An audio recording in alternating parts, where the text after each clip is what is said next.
Ladies and gentlemen, the winner of the very first Leadership Award, please welcome to the stage Mr. Sean English.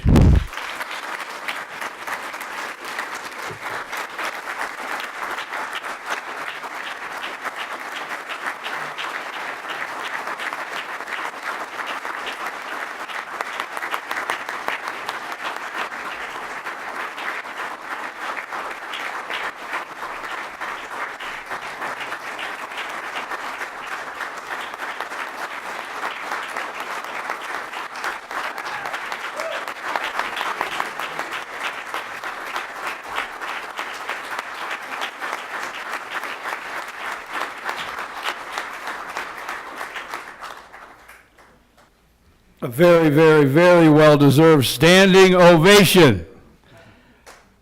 We are also privileged to have you here, and thank you for everything that you've done to lift our spirits, and your family showed great compassion and courage, all of you stopping at the accident scene.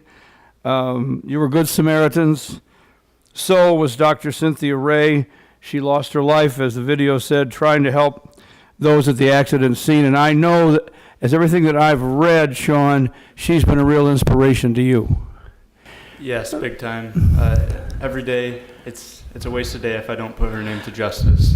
So if I'm not at my best, or if I'm not inspiring others to do their best, then I'm not living out Dr. Cynthia Ray's mission, which was to save lives. She was a doctor at Henry Ford, and that was literally her job, which was to save lives. Well, when it comes to inspiration, you inspire us all.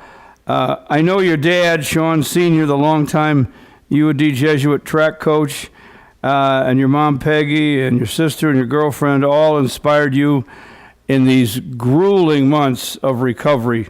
Many, many surgeries on the way to that race, which occurred, I believe, 13 months to the day after the accident. Tell us about your family, what they've meant to you, and about wearing your dad's jersey in the race. Yeah, so I wore my dad's old jersey, and that meant a lot because he was a really good runner, qualified for the Olympic trials. So putting that jersey on meant I had to go out and perform and be as good as I possibly could. And honestly, it wasn't me. I don't know what got through me. I don't know if it was God or if it was just all the prayers building up in the last 13 months being put into one moment of success, in my opinion. And it was so easy having people support me. I couldn't slack off at any point of the race. There were so many people around there. I couldn't slack off. I couldn't be at my worst. I had to be at my best. And sure, it hurt, but I would do it all over again. That support that I had that day and the days prior and the days after just means the world to me. And I wouldn't be here without that. So much emotion that day. Your classmates, your teammates cheering you on, even the guys from the other team, De La Salle, helping you get through all the pain to finish the 400-meter race. Can you describe what you were feeling heading down the stretch and what transpired with your family as soon as the race was over? Yeah, so normally when you run, you know where your foot's going to be, and then you know where you're going to push off, you know where your other foot's going to be.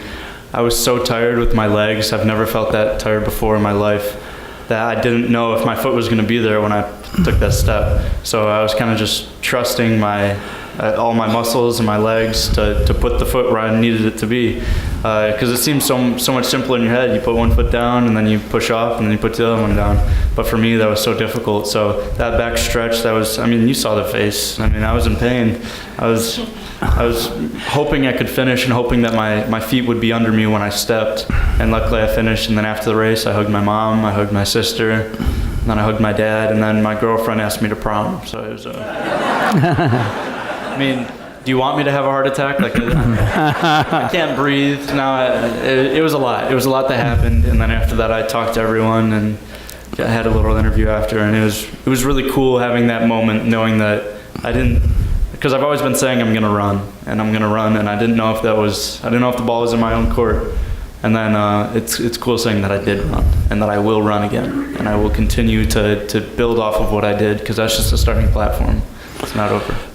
This young man was the best miler in the Catholic League, destined to follow in his dad's footsteps. as a track athlete at Purdue. Your dad was a Olympic qualifying gentleman, was asked to try out for the Olympics. I know how good he was.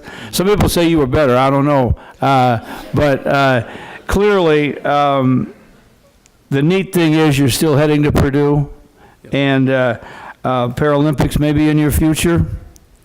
Yeah, I actually got. Oh, look at that.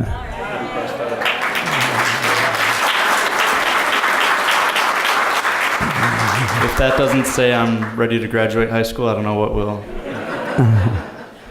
I hear media and communications could be your major as a Boilermaker. Yes, I'm planning on going into that field with all the cameras and stuff like that. I don't know. I feel very,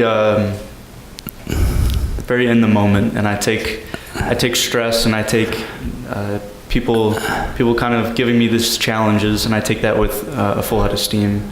I like a good challenge, and talking on TV without stuttering is probably a good one. So, Great speaker, and you'll do just fine. I have one final question for you.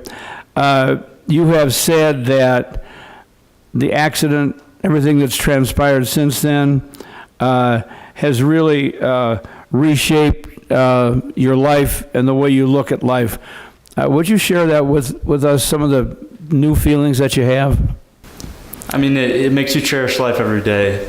When life is almost taken away from you, I mean, you might have your phone taken away or the ability to drive because of surgery, but when that one thing that we all have in common, which is our life, when that is almost taken away from you, you cherish the little things. You cherish being able to go out to eat. You cherish walking down the road. You cherish the tiny things. And that's the thing that I don't think a lot of people realize, is that it's not the big things.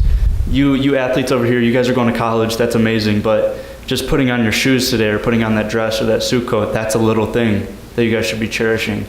And for everyone listening, I don't want anyone to have to deal with what I did, and no one should go through what I had to go through.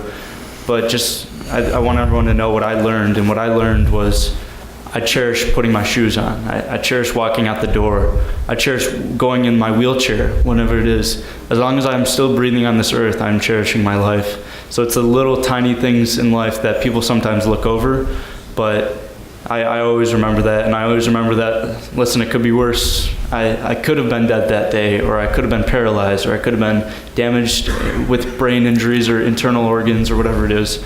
I was blessed this opportunity of life, and we all have been blessed.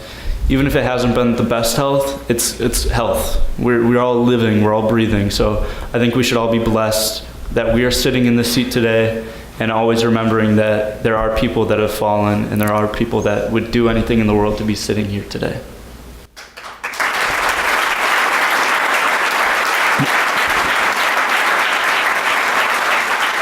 I think your mom and dad should stand up and take a bow. Yeah, you guys should stand up.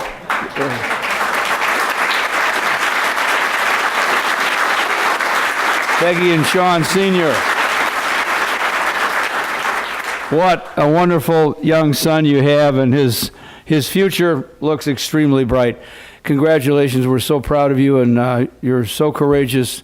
We'd all like to be half as courageous as Sean English. I'm happy to have my name connected with an award, any award that he wins, and tonight was your night. Very, very deserving. Thank you, I appreciate it.